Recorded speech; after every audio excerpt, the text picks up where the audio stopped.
Yes, yes, yes. It's new helmet time in Dutyville. This is my third of this brand, and this is the first I've ordered as an extra large. I've also mounted the camera on the top to see how that works and to see if it makes a difference, not having the side of the helmet in the frame. We'll see. So beautiful. Not a scratch on it yet. Well, you know how that goes.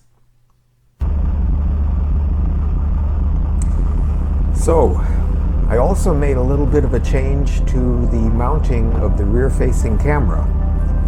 It had rather a long arm on it, and I think that contributed to the back and forth shaking that was going on. Still not perfectly smooth, and this little van-top camera does not have image stabilization, so I have to do the best I can with what it is. The van-top is actually called a van-top Moment 3. It's a Chinese knockoff of a more expensive camera. The name, of course, we all know. I've enjoyed using it. It produces a pretty good picture, but it has its limitations. If I was a professional, of course, I wouldn't accept anything like this as my regular equipment, but I'm just having fun riding and making videos.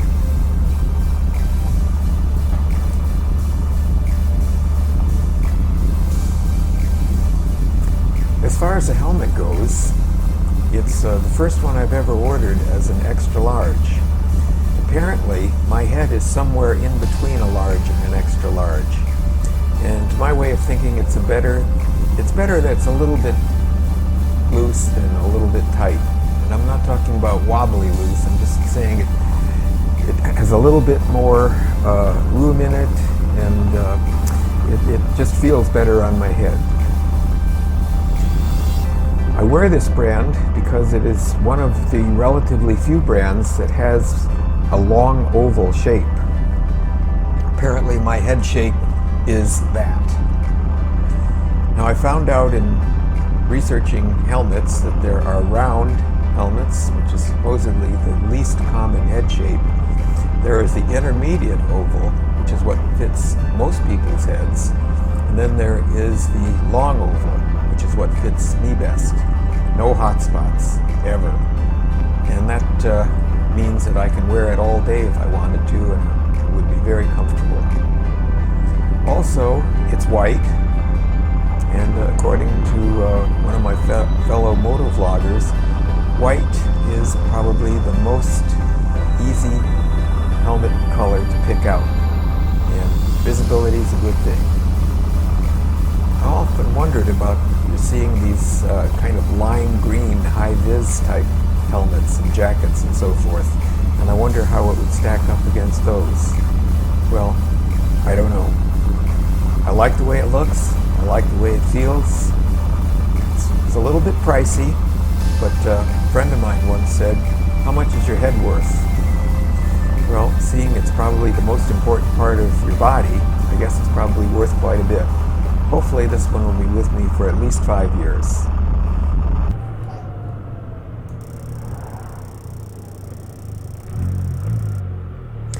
I made a rather abrupt change to my course, and it seemed like there was a lot of traffic backing up if I was going to turn the other way going out of my neighborhood. Apparently there was a real slow-moving tractor that wasn't giving an inch in terms of cutting over to the side and letting people by.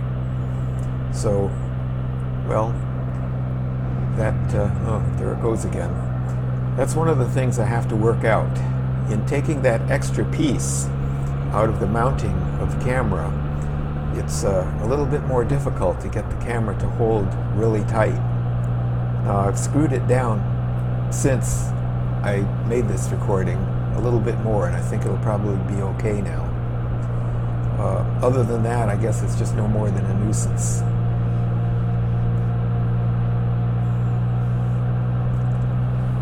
This road I'm on here is called Davis Ferry, and I've often wondered what the heck this road has to do with any kind of a ferry, unless it was ferrying as in transporting items from one place to another. Don't know. It's a pretty road.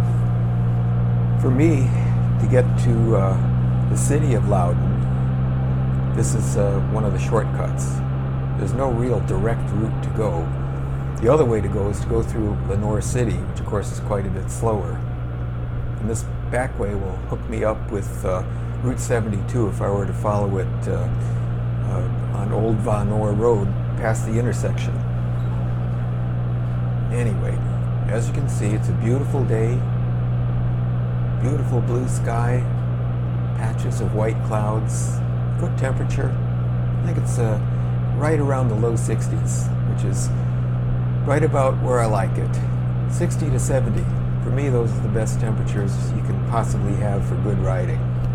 When it gets up in the 80s, not so much. And when it gets up into the 90s, oh brother, that's when you start thinking maybe all gear all the time isn't such a good idea. And you leave the jacket back in the closet. I don't know.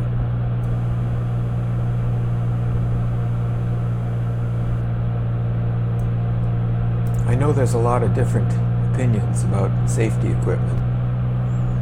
And I know that there are probably some people that are riding trikes that are thinking, what the heck do I need this stuff for anyway? The thing's never going to tip over. Well, that isn't necessarily true. Maybe a little less likely. It's a little hard to high side or low side on a trike, but stranger things have happened.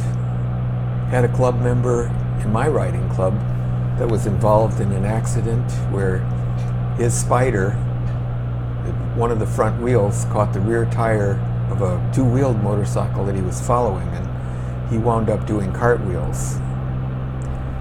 I'm just as happy that I never got to see that. That must have been quite a sight. Ooh, what's that? Ugh. Something dead on the road, I guess. But poor fella, he was air evac'd all the way to Nashville. The man died. He was probably about 10 years older than I am now when it happened.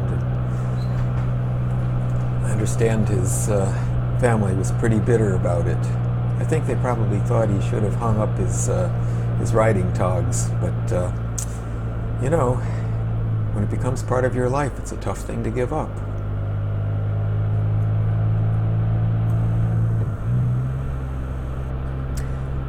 So anyway, helmet's feeling good,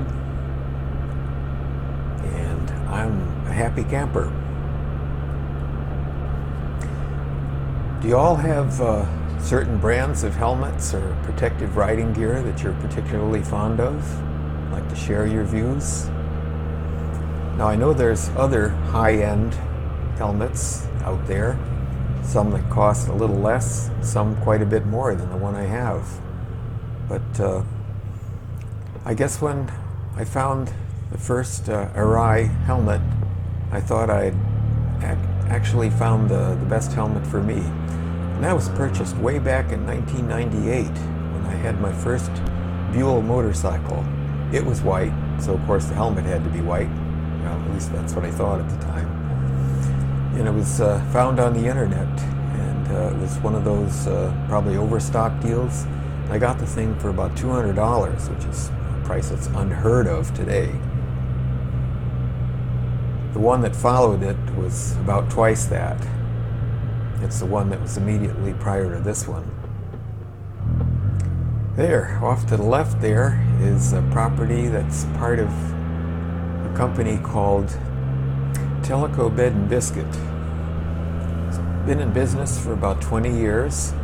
Our dog has been boarded there a number of times, although currently when we have to go away and she can't come, we have a couple that owned a dog like ours, another miniature schnauzer, that they lost. And now they are happy to take her for, well, sometimes as much as 3 weeks at a time because she fits in so well. It's like they're her godparents, and certainly a godsend for us, because boarding a dog is not cheap. Although Teleco Bed and Biscuit is probably one of the most reasonably priced places around. It's not luxurious accommodations like some of the places that charge $50 and more a day, But it's adequate, and it's well run, and it's good people running it. This is a road I've never been on. It's a nice, quiet, 2-lane country road, and if you've been following me, you know that that's what I like best. Well, getting short of time, so I'm going to sign off and say, ride safe. Speedster Johnny out.